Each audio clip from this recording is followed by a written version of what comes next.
I'm Tom Vasel. I'm Bryan Drake. Today, Bryan has a special guest on Board Game Breakfast, and welcome to the show. Today is a really big day for the Dice Tower, because today at noon Eastern Standard Time, we're launching our Dice Tower Kickstarter. Now, if you like our show, if you think what we've done is worth supporting, we ask that you go check that out. There's a lot of really cool awards and gifts for those who support the show. I don't want to waste a lot of time at Board Game Breakfast talking about why you should support Dice Tower. Instead, we're making a separate video that will go live today, and also talking about my plans and thoughts about this coming year. We have some changes. I think that you will like them. But there's more. So check out the Kickstarter, but there's also a contest.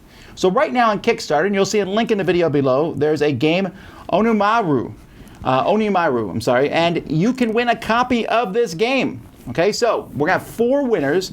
2 of those winners are going to win a $100 gift certificate to Cool Stuff. That's pretty sweet. Could you spend that? I could spend that today. You could. And 2 of them are going to win a deluxe copy of Onimaru along with its expansion, Heroes from Faraway Lands. Now to do this, to enter the contest, you need to click the link below, go to the page itself, and in this game there are 7 heroes. Each of these heroes has 2 techniques, 2 tiles. So you need to pick your favorite technique from your favorite hero. Just guess, I guess, if you don't know how the game works. So go in and look for the one that you think sounds the coolest, and then email that information to contests@dicetower.com. So if you email contests@dicetower.com, and in the subject, put the name of the game, Onimaru. All right, so you do that, and you'll be entered. We'll announce the winners next Board Game Breakfast. Alrighty, well, there'll be some live stuff today. The Kickstarter is launching at noon, but for now, let's go to the news. Well, apparently while we were on the cruise, a lot of news happened. I mean, this is the most news I've had. It's a big sheet. Yeah, all right, so let's get started. Did you know? Well, of course you didn't know. I did not know this. So Bryan doesn't know any of the news. I know nothing. All right, so in 2019, this is the 35th anniversary of BattleTech. Of course, yeah. I mean, and the 30th anniversary of Shadowrun, which is actually pretty impressive. So Catalyst Games, they do a lot of different games, but these are their 2 biggest by far. So they're going to be putting out special events and special sets and new things for them all throughout this year. All right, USAopoly has announced Captain Marvel, The Secret, and the Secret Skulls. Scrolls or Skulls? Scrolls. Did I say one Skulls? One of them's the Indiana Jones movie, and the other one's... All right, so this is giving away the plot for the new movie. There's some Scrolls involved. There's Skrulls, which I'm going to go on record and say the Skrulls are going to be in the next Avengers movie beyond that. Now they got the rights. It's like, let's do it. All right, yeah, and the X-Men are going to show up at some point. I got you. But this is a social deduction game, and you know who Captain Marvel is, but you don't know who is a Skrull and who's not, which is a great theme, and the artwork looks great. I'm just thinking another social deduction game where you have to figure out who someone is. Another Marvel social deduction game with Hail Hydra out there. That's true. It might be good. It might be good. We'll see. Abacus Spiel has announced a whole pile of stuff. So first of all, working with DV Diochi, there's a new Deckscape. Okay. Have you heard about this? I saw it at the cruise. There was a Deckscape there. Is that one of the ones? Yeah, but the new one is called Behind the Curtain, where you learn about the secrets of the magician tradecraft. I want this removed. And then something bad happens or whatever. It's probably you. Of course, yeah. You're probably in this game. That's what we do. We murder a lot of people behind the scenes. It's terrible. No, I'm talking about to stop the secrets. Yeah, that's what I meant. Well, anyway, Deckscape is cool. They're also Crazy Eggs, which is the redoing of Dancing Eggs. I don't know if you've ever seen this. It's a game that comes with an egg carton. Yeah. And you got to run around a table with them tucked under your armpit. This is very hygienic. They also have a new series of games called, they have another 3 Secrets game coming out. I don't know if you've played that one. Let's see, is that it shows you a card, and you have to guess the 3 secrets on that card by just asking yes and no questions so you figure it out. Well, they have a new one called Sherlock. It's a series of Sherlock where you have these clue cards and you're working together. I don't know, is this I couldn't tell from the description how complex it's going to be. All right, this one's exciting. We've been waiting for this for a year and a half now. Expansion for Dice Forge, Rebellion. Star Wars. No, Dice Forge Rebellion. It's going to have a new board that's attached to the main board, 5 new areas of dice faces, and then a labyrinth that you can go through and more cards and stuff. So this is kind of what I want, though. I don't want a lot more for the game. Just some new dice faces are fine. Conspiracy was announced on the cruise, actually. On the cruise, it was. This is the reprint of a classic game from Restoration Games, and this is their bread and butter. Have you didn't play the original? I didn't play the original. I'm a little bit younger than that, I think. But I mean, I don't know. You're not that young. I'm 31. I mean, I could have been like, what? When was this one? Okay, that's true. Okay, so it came out before he was born, but that's true. I was probably playing this before you were born. So anyway, we in Conspiracy, you're like passing a briefcase around and trying to figure out whose spies are whose. They're doing some changes to it. Rob Daviau, J.R. Honeycutt, Justin Jacobson are working on this, and it's now called Conspiracy: The Solomon Gambit, which is a cool name. That sounds cool. Yeah, I'd buy it just based on the name. They're tweaking it. It was already a pretty thinky, interesting game.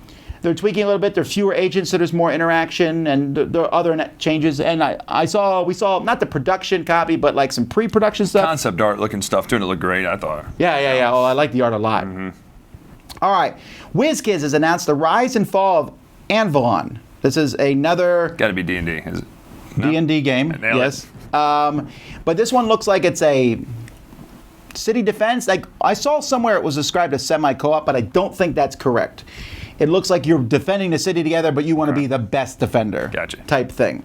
And you're building and defending the city and getting points. It's a very colorful looking game. It looks great. Cabo, C-A-B-O. This game came out 5-6 years ago. It was a little card game. I didn't really like how it looked. Right. Eric Summer liked the game a lot. I thought it was okay. But with the new artwork, Bezier Games is doing it. So it looks really good. That'd be fun. Looney Labs has announced Timebreaker. This is a 2 to 5 player game where you move through time. I went and looked at all the things. I cannot tell how the game works, but I would assume it's like most of the other games where you try to figure out where a card is and move stuff around. Speaking of time stories, they've announced the 10th expansion. Is it which one is this? Is this it's a French one, Madame. Yeah, it's like 1600 Sun King type thing, right? Yeah, but, okay, so I didn't care about that theme at all. But they said in this one, everything changes. Right. That's their thing. They're saying everything changes. What does that mean? It better mean something. I swear. You played the last one, didn't you? Yeah, the last one was good, but they're still not talking about this overall story. Yeah, well, I'm just saying there's some things that alluded to that one. Well, sure. I don't want to say anything else, but yeah, I'm excited. We'll talk later. Yeah. Big Trouble in Little China. This is a game that Sam likes a lot. Has announced an expansion for pre-order. You'll be able to play with 6 players over 4. Probably a bad idea, but more content. Legacy of Lopan. That guy's a jerk. I watched the movie. He's a jerk. And an expansion a lot of people are excited about for the Quedlingberg, the Quacks of Quedlingberg. That was quick. Didn't the game just come out? No, people think it just came out. It just came out in English. Ah, gotcha. It came out almost a year ago in Germany because it won the Kennerspiel. That was popular at the cruise. It was. This expansion is going to add a 5th player, and normally I'm not a big fan of adding more players, but since in this game you all play simultaneously, who cares? Yeah. And then more tiles and stuff, but I don't know exactly because I was reading a Google translated page and I wasn't quite sure. More stuff, who cares? I'm excited about it. Days of Wonder has announced Corinth. Now this one looks super pretty, but it's a trading and image rating game. I think they use that terminology almost. And it's a roll and write game by Sebastian Ponchon. He's the guy who did Ispahan. Okay. And I think he also did Is, which was the game that started Istari, which then became very popular when they came out with Kalis. All their games had YS in for a while. I was going to say, there's a lot of that in there. I can see. But I think this might be a slight re-implementation of Ispahan. I'm not sure exactly. You can go read the rules online, actually. Days of Wonder games are always a big event. The River was kind of but we'll see. And this is a roll and write game. There's a lot of those, but Days of Wonder doing one? Yeah. Who knows? Super Punch. This is from Plaid Hat. This is... hang on, I'm reading this here. I can't read my notes here. I can see that note. Plaid Hat Games. This is like a video game where you go around and fight people. So you're going to go around and punch people? Like Final Fight, like Super Nintendo, right? Is that kind of thing? Or I think so, because it looks like the cards have buttons on them, so you're just punching each other. They've already done one video game. They did it based on that Video Game High School. I don't know if you've ever seen that web series. They made a board game on that. I think this might be in that same vein. Gotcha. By the guy who did Corinth also designed Jamaica. Oh, yeah. Well, there you go. I know that because I wrote it on the wrong line here. But all right, anyway. Super Punch, designer Jamaica. What, really? Finally, Another expansion, a lot of expansions being announced. Roll for the Galaxy Rivalry. Now, Roll for the Galaxy is a great game. I played it actually on the cruise last week. You never played it? Never played it. I feel terrible for that. Yeah, but what's interesting about this one is a lot more dice, a lot more stuff. This one costs more than the base game costs. I don't normally talk about pricing, but this one is $80. Whoa. I know. So we'll see. I mean, that's a big Does it include expansion. the base game or no? I don't think so. Who knows? I mean, That'd be cool, though. It might be like just this mega expansion with different factions and stuff. Race for the Galaxy had expansions in it. And in Race for the Galaxy, you have to you can only play with some of the expansions at a time. Okay. And then you're supposed to take the other ones out. It's kind of a pain because to pull these expansions in and out. I wonder if these are the same way because I know there's multiple modules in this box. There has to be for that much money. It could be like multiple expansions in one thing. Yeah. Sort of thing, I guess. Well, anyway, that is the regular news. That's a lot of it. Let's go to Kickstarter.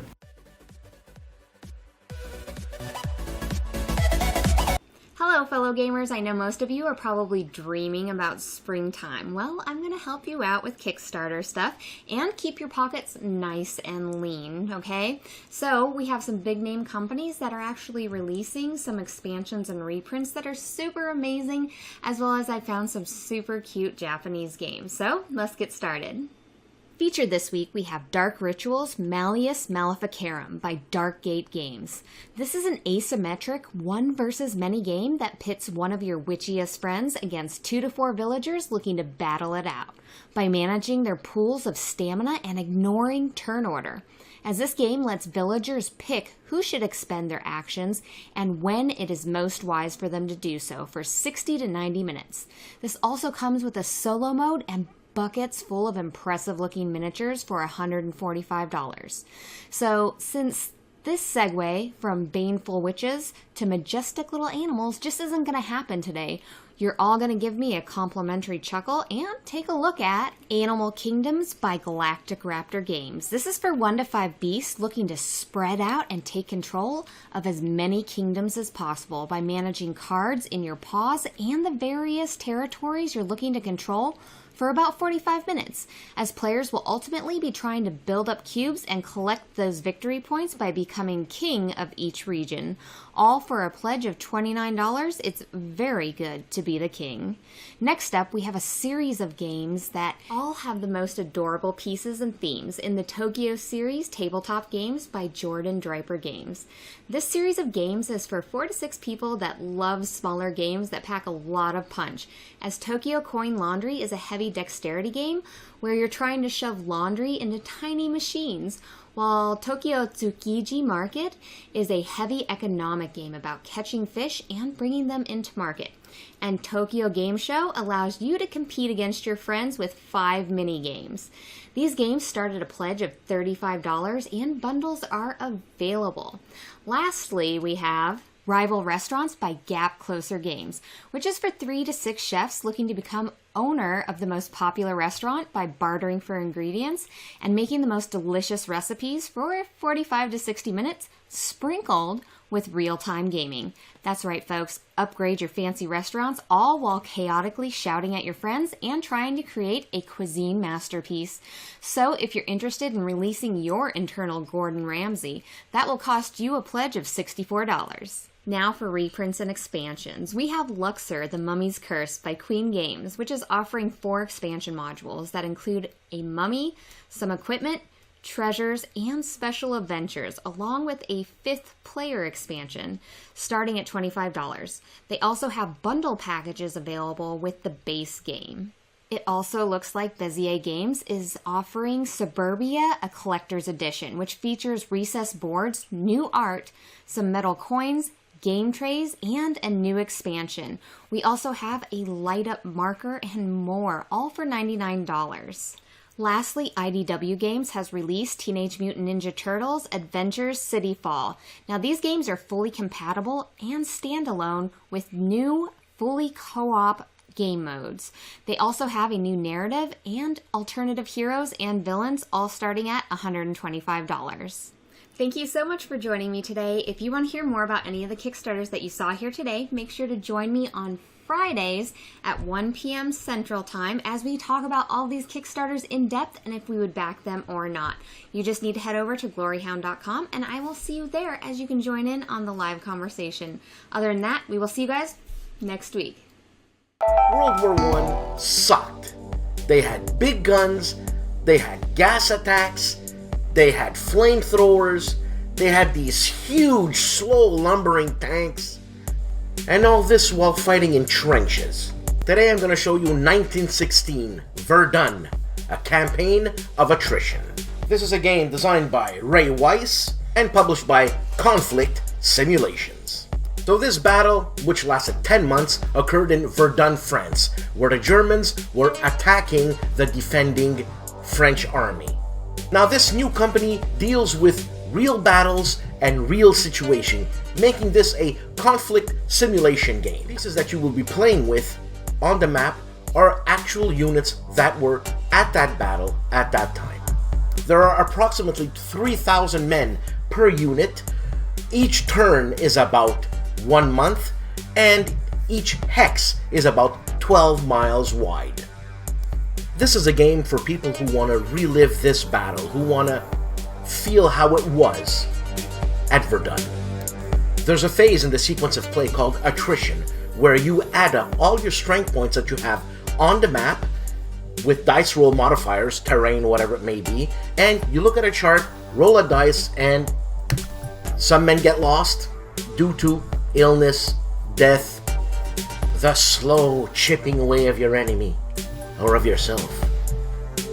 Remember, this is conflict simulation. Realism.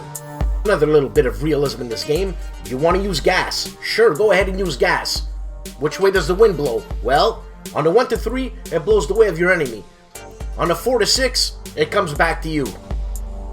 The rulebook is small, reminiscent of the games in the 70s, at 15 pages long, and the playing pieces try to give you that same feel. You know, you're gonna say, but Dan, what's the fun out of playing a game like this? There's some merit to playing conflict simulations because you get to relive the situation that happened in a certain battle at a certain time. You're actually reliving history. The game comes with 40.5-inch counters, a 22 by 17-inch map, 2 6-sided die, a rulebook, and 2 player aids in a small boxed format. Thank you for watching, and if you want to know more about wargames, please check out my channel.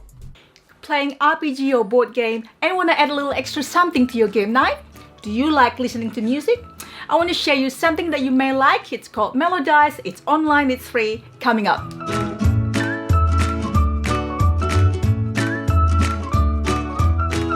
Hi everyone, it's Stella from Meeple University. If you don't know us yet, our main mission is to explain board game rules clearly on YouTube. On our channel, we do a lot of playthrough, how to play, overview, and vlog, just like this one.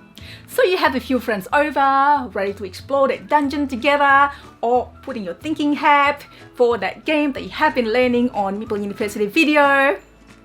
You start rolling that dice, moving your Meeple around the boards, and you thought it's a little bit quiet. You want a little bit of background music. What do? And comes Melodice to the rescue. Let's check what it is about. So all you need to do is go to melodice.org. It's a website that provides music for board games, different type of board games, RPG. All you do is type in the name of the board game or RPG. It will have drop-down suggestions on the game names. Click on it and it will take you to the game with playlists, if any. The best thing is you can also add songs from YouTube link by clicking Submit Song. You don't have to even register or log in or pay anything. Just add the songs away and use it. So it's easy to use, a really simple website. If you found a board game that has got no songs yet, you can always add them. For example, if you click Panamax, you can just add something that you think might suit.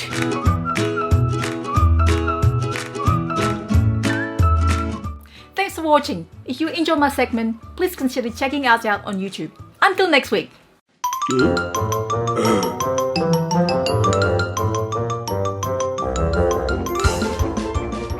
So, what's coming from the Dice Tower this week? Well, you're doing a few reviews, right? I've got a few, yeah. I've got Chronicles of Crime, fun little detective game.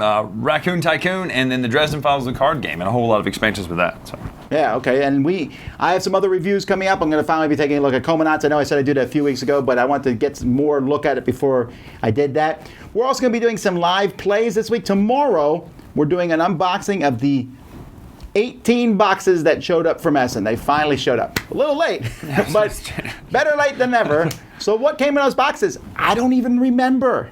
So they're all still in the boxes. I haven't opened up anything yet. We're going to wait and do that live, so come back tomorrow for that. But we'll also do some other live stuff this week, just as we kind of recover from the cruise. But there'll be a few reviews and things going up as the week goes by. We'll be doing a live Q&A today as we lead up into our Kickstarter, which again launches at noon. That's going to take up a lot of our time, keeping an eye on the Kickstarter, but we're going to try to keep content coming out all week.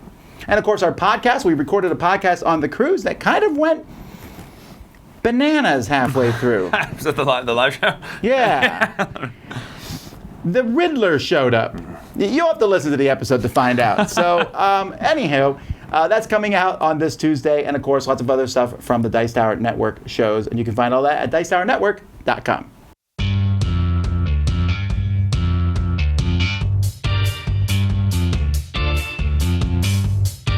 Howdy folks, welcome to By the Numbers. My name is Hunter Thomason from the Family Showdown. This week's topic, what is a heavy game? On a recent episode of the Family Showdown, I called viticulture a light game. This made me think that what I consider a heavy game has changed over the years. So I went out to the Dice Tower group and set up a poll and I asked, what do you consider a heavy game? And I gave a series of games from somewhat light to very heavy, and I had everyone pick what games they thought were heavy. Let's take a look at the handy dandy chart, and we see the series of games I gave from lightest to heaviest according to Board Game Geek ratings. And we see that the top game that everyone considered heavy was Twilight Imperium. But we see that there are 4 games that obviously stand out as the heaviest of the bunch.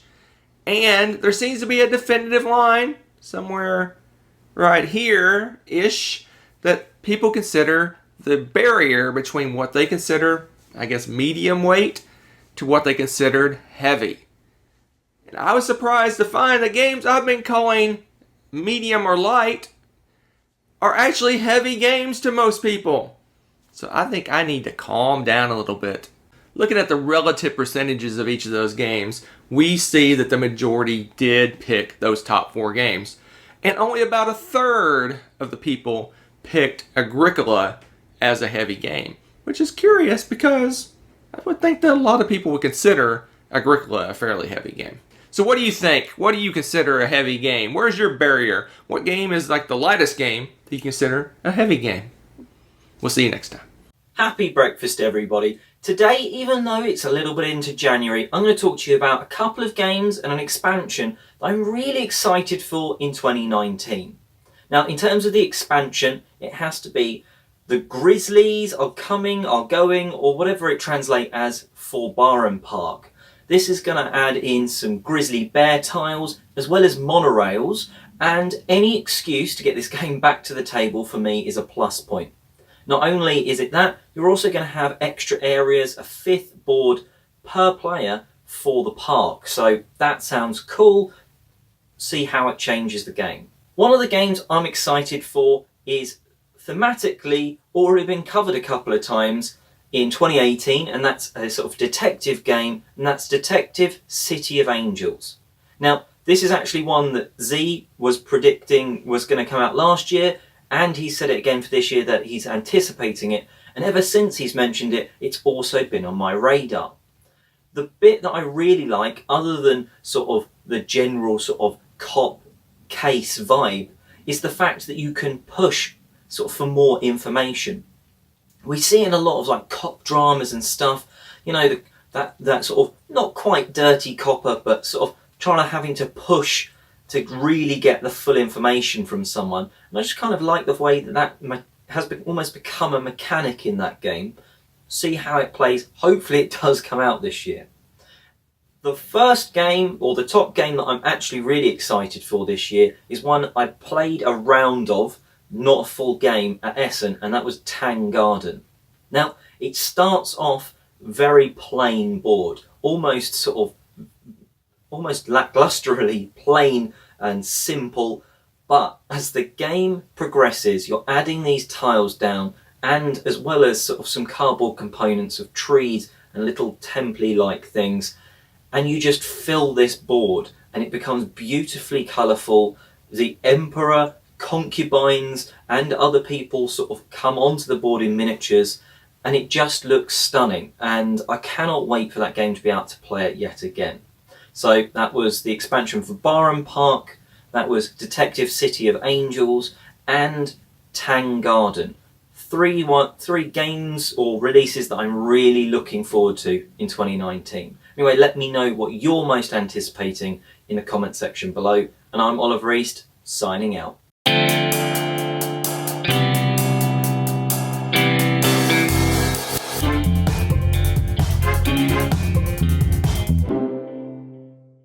Hi, Mike DeLisio from Solomode Games. Today I'd like to talk a little bit about loyalty.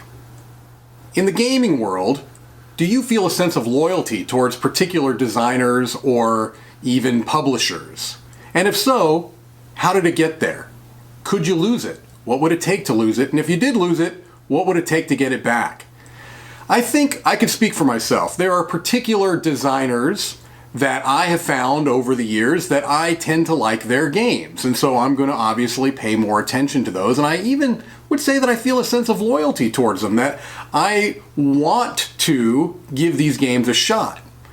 Now, in the case of a designer, one or two games that just don't work for me is not going to cause me to all of a sudden think that this designer has lost it, so to speak, and keep me from being interested. But if a pattern develops and maybe I find that my tastes have changed, maybe it's not you, it's me type of a thing, it might be harder for me to potentially want to continue to seek out those games. Now with publishers, it's a little bit different because you obviously are going to typically have different designers that are working for them. What does it take to gain that sense with a publisher? Is it consistently games that are produced well, that have the types of themes that you might be interested in? And if so, what would it take to lose that loyalty? Could it be potentially frequent errata in the rules, or components not being up to snuff, the material in the game not being worth what they're being priced at? And if that's the case, what does it take to gain that loyalty back? I'd be really interested to hear your thoughts in the comments below. Do you feel like you have a sense of loyalty towards particular designers or publishers? If so, how did you get it?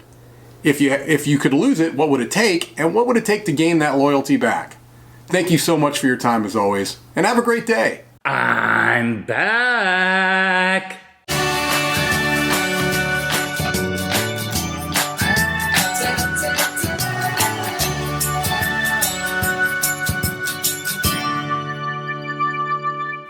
Greetings and welcome to the Mega Meeple. I am Thomas Grogan, and boy, bet you didn't think you're going to see or hear that ever again. I just want to thank everybody in the gaming community, particularly especially the people at the Dice Tower, your thoughts and prayers and happy vibes and support and encouragement to me over this past 2 months as I got my body back on baseline.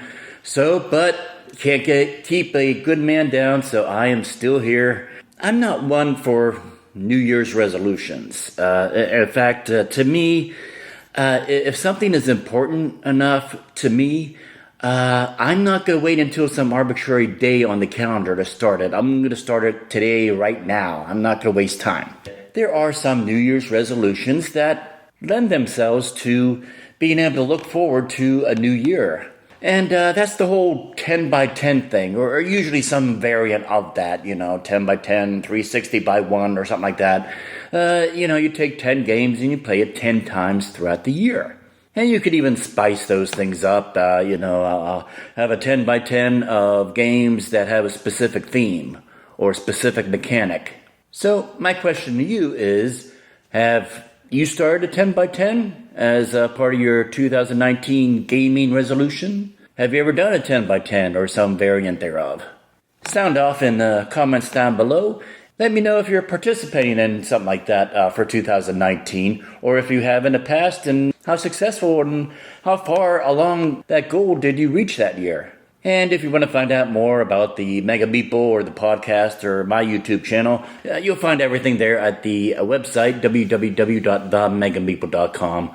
So it's good to be back. Thank you so much for watching.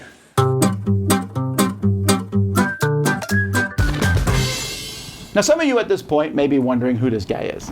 This is Bryan Drake. We've already mentioned that. And he does a lot of reviews for the Dice Tower. A lot of reviews, actually. I do. I try to do as many as I can just because I like playing that many games and throwing them out there. And it's a creative, what do you call it when you put your creative things out there? It's one of those. Well, this is, so I've been like waiting to ask these questions because Bryan's day job is not reviewing games. It's actually, he is a practitioner of the evil magic arts. Practitioner of the dark arts. That's right. The dark arts, I'm sorry. That's how we build it. Yeah, it's built like that in a lot of places. But no, actually you're an illusionist and a mentalist, right? Right. There's like several kinds of magic and... Yeah, you get a couple different variations. Illusionist technically used to mean someone who used like large props and saw people in half. And we used to do a lot of that, but we do mostly stuff now. Mentalism that packs really small, but it plays to a really large crowd. That's our goal, basically. So I've been wondering, so I'm assuming you can shuffle a deck of cards. I can, yeah. pretty good at it. So I was watching a video one time with a Penn from Penn & Teller, and he said something like, don't play a card game with him because he can cheat in it. Oh, absolutely. So you could cheat in the game? Oh, absolutely. And my friends will call me out for cheating, but they don't know how I'm cheating. But they'll say I'm cheating, and I get mad at them because they don't know how I did it, but they know I'm cheating. But that doesn't count. Like, you shouldn't be able to call me out unless you can tell me what I'm doing. Wait, are you cheating? Well, of course. Yeah, absolutely. Absolutely. In a heartbeat. So if you got that card in Cosmic Encounter that lets you take cards from the deck, you could do it without me noticing? That would be. That's the one I've tried. I played it one time with that card in there, and I've never gotten it since. And Carla had it and wrecked us with it. Yeah, well, okay. So, but is there any kind of correlation between magic? Like, how did you find board games? Yeah, I mean, I was always interested in board games and stuff as a kid. We used to play tons of Monopoly, Troubleshoot, Risk, all the kind of classics. And then we had some friends who we just kind of reconnected. Being on the road as a magician is kind of lonely. We're on the road about 150, 180 days a year. But it's all four of us, my family, my wife, and 2 daughters. But we went and saw Avengers Age of Ultron, and some other friends of ours who we hadn't seen in years were at the same theater. And we started talking. He brought up X-Wing. I said, oh, my brother's getting an X-Wing. And then we started talking about, hey, maybe we need to get together. And then 4 years later, here we are down the rabbit trail from Ticket to Ride and Seven Wonders one night all the way into, hey, let's play Twilight Imperium for 6 hours. And I don't even care. You know what I mean? It's fun. Well, what made you start wanting to review? I guess it really is that creative outlet. I saw the Dice Tower. I love what the Dice Tower did. And no, that's not a shameless plug. That's truth. I saw what the Dice Tower did. I loved the kind of the whole attitude, the family friendliness behind it, just everything that surrounds the Dice Tower. And I thought, well, it'd be cool to be able to talk about the things I love in board gaming just on somewhere like that. And the difference is if you walk up to a random person and be like, let me tell you about what I just did in Majelica, they'll be like, would you go away from me right now? Okay, just stop that. But if I'm talking to a camera and about a game, you can kind of get your passions out there about what you love in board gaming, and no one's just kind of giving you this, I have no clue what you're talking about stare. So that's how it started, was just a creative outlet to talk about board gamings and things like that. Plus, it kind of hones my skills on, although someone would disagree, hones my skills on video for things that we do in our illusions and all that sort of stuff, for marketing and things like that. So when you meet people, I'm assuming they mostly recognize you from the magic acts. Well, you would say that. One of the very few times I've been recognized out and about, we were on the way to a show, 5 minutes away from the show. I'm dressed, have my hair up and everything like that. This person comes up to me. And I wasn't buying underwear, but I was in the underwear section of Target trying to find somewhere else. And I hear this voice, excuse me, are you Bryan Drake? I was like, well, yes, I am. Thinking, well, surely they're going to talk about how much they love our magic. He's like, I just love your videos on the Dice Tower. And I was like, I didn't know how to feel. I was like, thank you. I really appreciate that. But also, I did not see that coming right now. It's pretty great. Like, so now you probably cross other people in the industry, and the magic industry. Do any of them play board games? There are a couple, actually. A couple that I see on Facebook and Twitter who I'll see, they're like painting Descent and things like that. I'm like, oh, that's really cool. You know, I guess the Venn diagram of geekdom blends over pretty hard between magic and gaming, because it's just kind of, you either got a magic set as a kid, or you're like, hey kids, try the Settlers of Catan game right here. You know, it's maybe. So I mentioned the card, and I was joking about the cheating, although I would accuse him about it every game.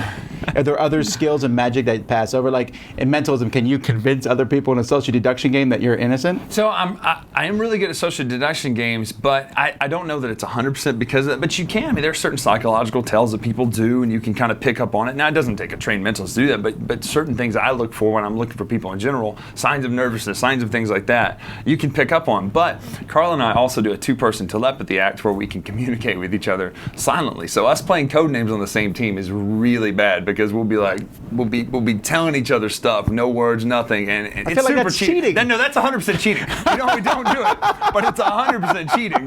The next time you go to a convention, people will be like, "Oh, it's good to meet you. Want to play a game?" No. So you're not playing with us ever.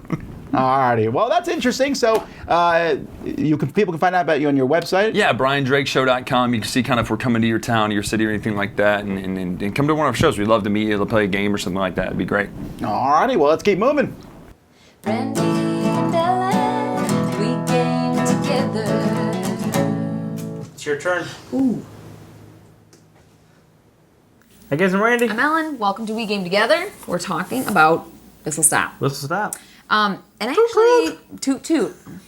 I don't know. I actually found out this game existed on the planet Earth on the day that it arrived at our house. I tend to buy games, like by games, I mean most of them. Yes. And they show up at the door, and Ellen gets pleasantly surprised now. Pleasantly now. The old me was like, what is happening here? But it was a pleasant surprise. And actually, it is, in fact, the only pick-up and delivery game in our collection, which is a little crazy, because our collection's it's which is one of the biggest decent. reasons I bought it. Yeah. And I actually liked it a little bit more than I thought I would. I knew it was going to be good. I think it was going to be perfect for us. A good medium-weight game, different than whatever we have in our collection. And it definitely met all the I feel like, so we've only expectations. played it at 2. I feel like it would be amazing at like 3. Is 3 this a or 4 even player? 4. It goes all the way to 5. Oh my Part of the other reason I gosh. bought it.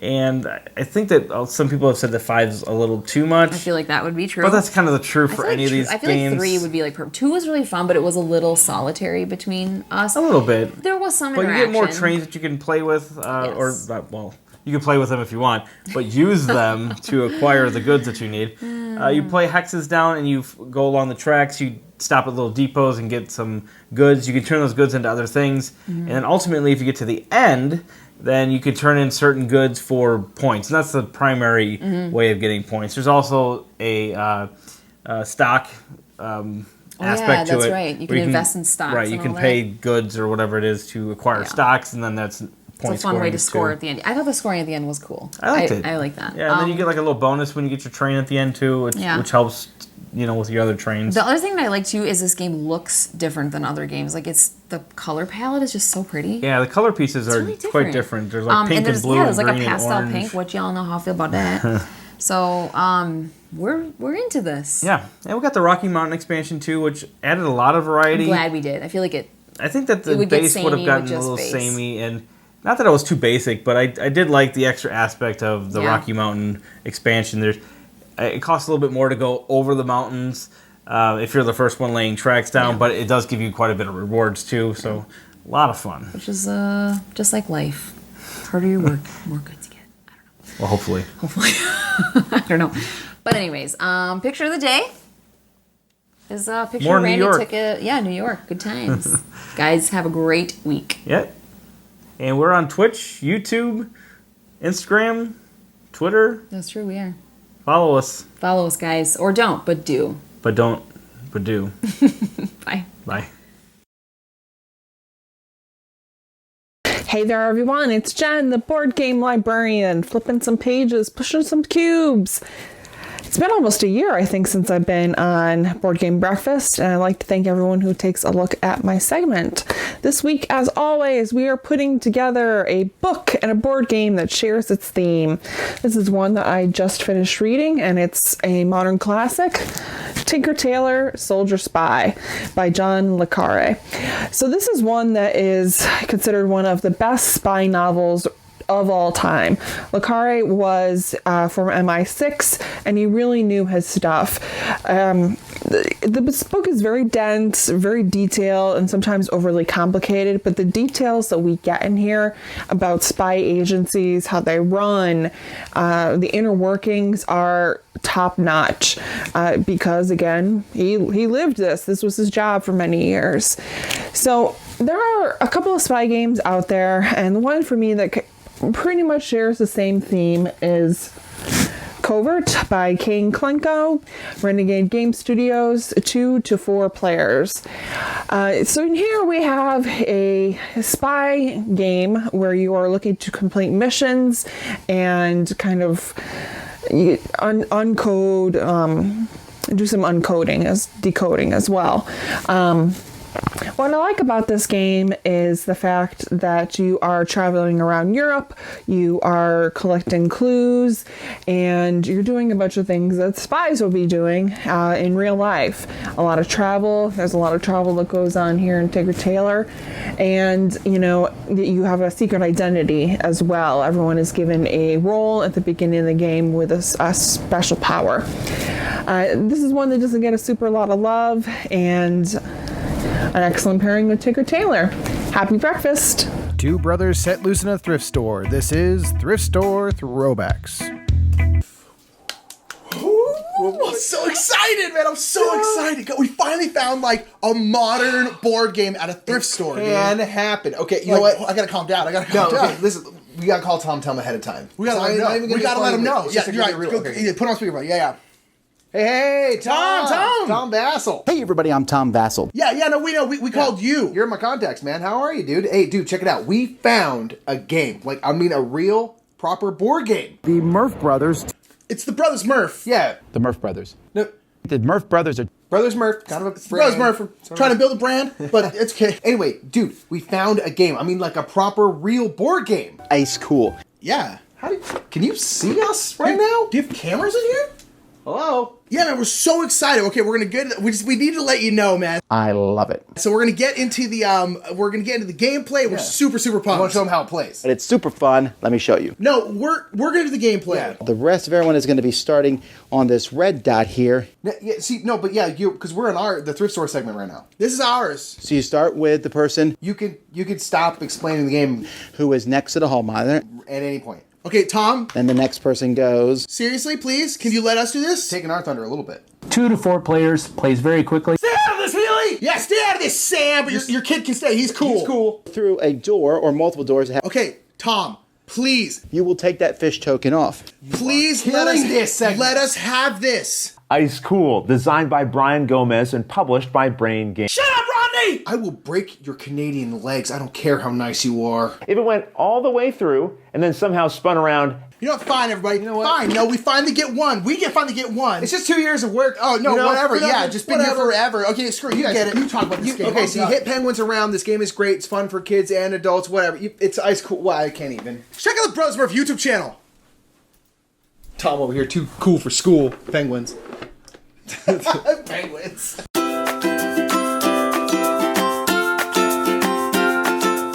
Hello, my name is Annette, and you may know me as Netter Plays. And today on Applied Mechanics, I'm going to go over the game of New Frontiers. So this is an action selection game that is in the Race for the Galaxy world.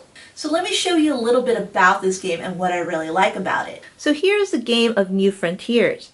Players will be able to pick a board at random, and there's so many to pick, and they are also double-sided. On a player's turn, you'll be able to do one of 7 different actions. The first action is to retreat, meaning you'll just be able to collect 2 credits. Credits will help you throughout the game to settle or even develop your different planets. The next action is to send diplomatic envoys, in which you'll gain a point and you'll also be the first player next round. The next 5 actions are a lot more fun because you'll be able to pick an action, you get a special bonus based on that action, and then all players will follow you in doing that action as well. The Explorer action will let you pick 7 tiles from the bag. You'll get to pick one of those tiles, which are worlds, and then after everyone picks from those 7, you'll also be able to pick a second. Another action you can take is to develop, in which you'll get special powers throughout the game. If you pick this action, then your bonus is to pay 1 less credit when developing. Another action you can take is to settle, in which you'll either gain 2 colonists or use the colonists you already have to settle a planet. Another action is to produce, in which you'll place resources on planets that have been settled. The last action a player can use is to trade or consume. Their bonus is to gain a point, and any resources they've produced on their planets or worlds will be turned into credits or even points. So what I like about this game is that it's not the same exact game as Race for the Galaxy. For example, when you're digging into the bag and exploring these different worlds, you're going to set them and display them for all players to take. You'll be drafting them, along with the developments being displayed for everyone to visually see and have a chance to grab. So there's more of a race element and an exploration field when you're playing this game. And that's why I really like New Frontiers. Well, thanks so much for watching, and we'll see you next time. Bye! Hey, it's Matthew here.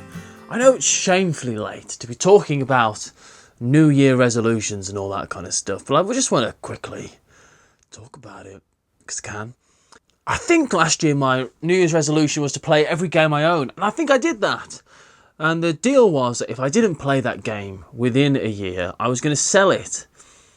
I kind of cheated a lot. I think sometimes I just sold the game. I just thought, no, it's never going to get to the table. It's gone. That's going to be my New Year's resolution this year as well. It's to try and play every game I own. And if I don't play it, it's gone. I'm selling it. It's moving away from being anywhere near me. And there's a few reasons for this. The first reason is that if I really want to play a game, I don't want to sell it. I should just be able to play it, right? If I don't play a game, there's got to be a reason I'm not playing that game this year. And the third reason is that if I do sell a game and I really want to play it, I'm selling a game. I'm not shunning it out of existence. Someone else will probably own it. I have a very modest board game collection, I think, by most people's standards. It's under 50 games. And I kind of want to keep it that way, not for any real reasons, just that I sometimes look at a board game on a shelf and think, that could be £40 instead of a board game. Which is probably not the way everyone thinks about board games, but it's the way I do sometimes. So that's it. That's my New Year's resolution. Gonna play every game I own again. If I don't play it, it's gone. Forever. Bye.